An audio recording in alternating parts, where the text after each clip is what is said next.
So another principle that we're going to learn about in this course is the principle of inclusions. It's also called the principle of rock fragments, and it simply says that pieces of one rock that is found in another must be older than the rock in which they are found. So if you were to look at the diagram at the bottom of the slide, you'll see rock layer A, rock layer B, rock layer C, and rock layer D. And rock layer D just happens to be red in color. If you look above in rock layer E, you will see little pieces of red inside of that layer. They are the rock fragments or the inclusions. So that would indicate that those little tiny pieces that are included belong to the layer below and therefore are older than layer E. Basically what happened is that after layer D was deposited, the top of layer D was the atmosphere, and that experienced some weather and erosion for some amount of time. And so D got grinded up into little tiny pieces, and then once E got deposited on top, the little pieces of D became embedded inside. The one good thing about the principle of inclusions is that once you know it, and you see it, it can really help you identify where the top and the bottom is. So for example, now that we know that E is younger than D, we know that this down here is the bottom and we know that this is the top. Therefore we know that A is the oldest and that as you go up the layers get younger. So essentially we're able to apply the principle of, the law of superposition. There was a guy named William Strata Smith, and he made a couple of discoveries. A lot of his work was around fossils. And so basically, he looked inside of different sedimentary layers. And by the way, sedimentary layers can also be called sedimentary beds. And people actually call sedimentary layers strata. And they're actually called after William Strata Smith. But what he did was he looked at different rock layers or beds in a sequence. And he found out that certain fossils belonged in a certain number of layers, and you couldn't find those same fossils below, and you also couldn't find them above. So essentially, he determined that fossils actually represent certain times on our planet. So, for example, when William Strata Smith found Ollonilus trilobites, he knew that Ollonilus trilobites only correlated or existed in the Cambrian period of the Paleozoic era. So as a result, he was one of the main leaders in coming up with the terminology of index fossils, whereby if you find a certain fossil, it can indicate to you exactly that certain time period. The biggest thing that William Strata Smith is actually known for is the principle of fossil succession, which simply says that fossil organisms succeed one another in a definite and determinable order, and therefore any time period can be recognized by its fossil content. One of the things that I always say about William Strata Smith is that by him discovering the principle of fossil succession, it really helped us understand how life evolved on our planet. So if you were to look at different sedimentary layers and you look at the fossil content inside, that is how essentially we learned that invertebrates came before amphibians, which came before reptiles, which came before mammals, which came before birds. So that is essentially how we know that. So it certainly did help with evolution. If you were to get in a helicopter at the bottom of the Grand Canyon, as the helicopter rose out of the canyon and you could look out your window at the different sedimentary layers, essentially you're going from older to younger. So you're starting back in geologic time and you're getting younger and younger and younger as you come up. If you could, look at the fossils in those rocks, you would see that fossils exist for a certain time period. And that is exactly what William Strata Smith actually William Strata Smith then realized that you could actually do what's called fossil correlation. So you could actually match up rocks from distant areas based on fossils. Now he said, you can also correlate rocks based on color, but it's not really dependable. Similarly, you could do the same thing with rock type, and you could also do the same thing with texture, but really not dependable. For example, if you found a layer of black fine-grained shale in Australia and a layer of black fine-grained shale in New Zealand, you wouldn't necessarily correlate those two layers as being the exact same age.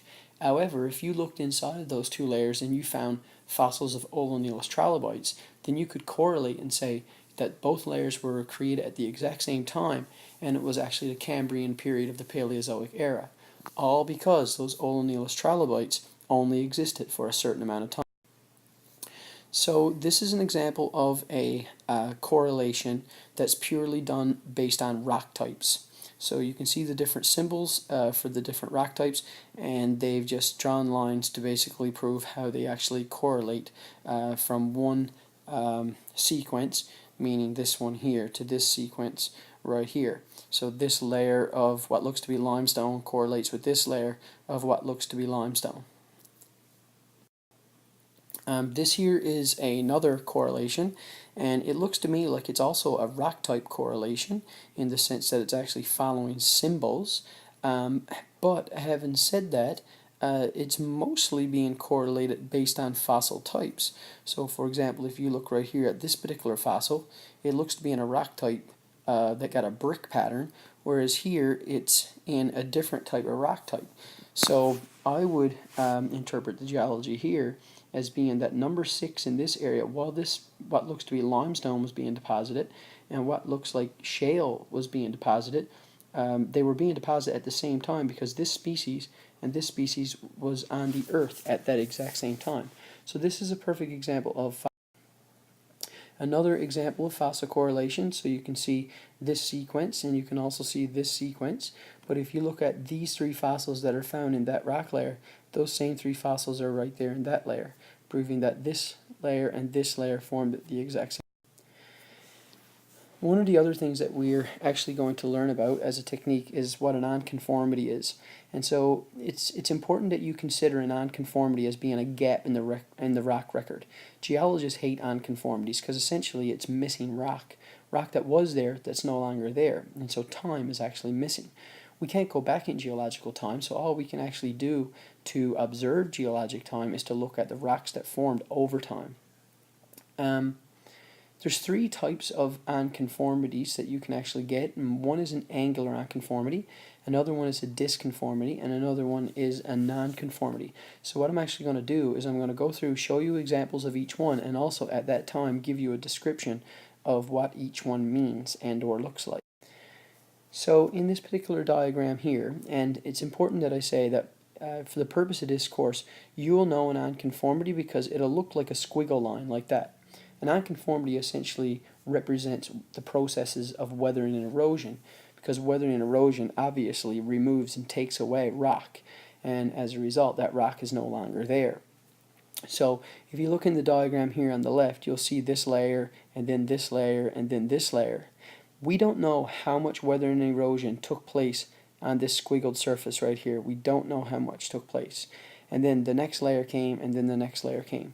So we always pose the question of how much geological time was actually lost there. We can see the exact same thing in this particular diagram down here. Now to give you an explanation of how you'll know a disconformity as opposed to the other 2 types of nonconformities, a disconformity will have sedimentary layer below, it will also have sedimentary layer above the squiggle line, and both will be parallel to each other. I don't really have much to say about this diagram because it essentially shows you the exact same thing, except this one takes you through the process of step by step in terms of how it actually occurs. Here is an example of a disconformity in real life. It's easy to see. The only thing that I have a problem with this particular diagram is that I wish that the nonconformity here would have been a little bit more pronounced or squiggled. Therefore, you could see that this is a sedimentary layer and this is a sedimentary layer, and both are parallel to each other. So we would have known right away that it's a disconformity. An angular nonconformity is not very much different than a disconformity. The only difference being is that the layers below the squiggle line will be at an angle to the one that's above. So if I were to look at how this layer right here is angled and how this layer here sits, there's an angle right there. And so here's the squiggle line that goes all the way around here, and so the layers below are at an angle to the layers above. Here's a perfect example of an angular nonconformity in real life. So you can see this layer here, this layer comes up, and then you have a layer sitting above the nonconformity that's flat, like that, and there's your angle. If you could get up close, you'd see that this is a squiggle line that represents the processes of weathering. So this would be diagram number 1, and as you can see, we have 1, 2, 3, 4, 5 layers that got deposited horizontally, and then folding took place. So compression pushed this way and pushed this way, and those layers got bent up, upwards in what we call an anticline. What happened next was the process of weathering and erosion, and weathering and erosion took away so much of the top. Now you actually could see from the previous diagram how much was taken away, but remember, when you look at geology, you're looking at a final product, so you don't know how much actually got took away. And then another layer and another layer and another layer got deposited on top. So what you're actually looking at down here is a layer and a layer above at an angle, and so this is representative of an angular. The last type of nonconformity is a nonconformity, and a nonconformity looks just like a disconformity. So if I look at that right there, it looks just like a disconformity. The only difference is a disconformity, this would be sedimentary, and this would be sedimentary with the squiggle line in between. For a nonconformity, it's sedimentary above, but below this particular rock right here would have to be either igneous or it would have to be a metamorphic rock, but it could not be a sedimentary rock. One other thing that you need to know when we're interpreting geology is a process called contact metamorphism. At this point, all you really need to know is that magma and lava is incredibly hot. So if magma or lava comes in contact with older rock that's already formed, it can actually cause the rocks to change. In the case of contact metamorphism, we call it baking.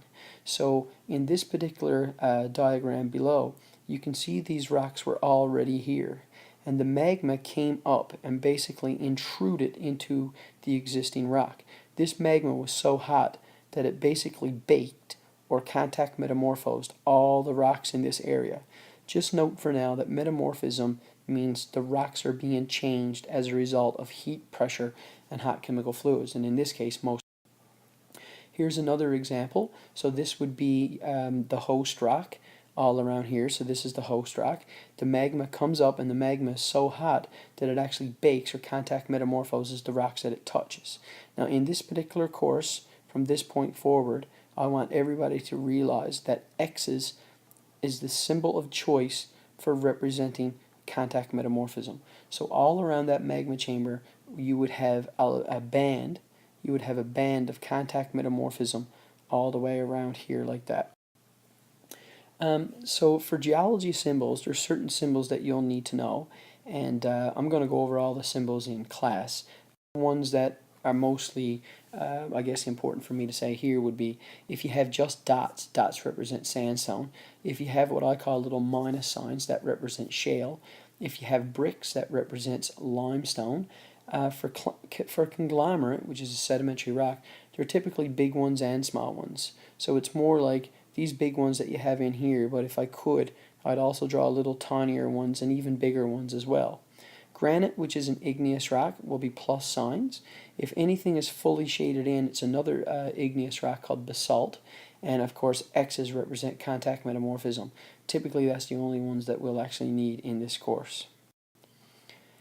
So essentially where we are right now is that I'm going to give you some diagrams of geology, and you're going to have to use all the relative dating techniques that I've went over in the last 2 videos, and you're going to have to interpret how the geology actually got formed. And that is essentially what we'll do for 2 or 3 days in class.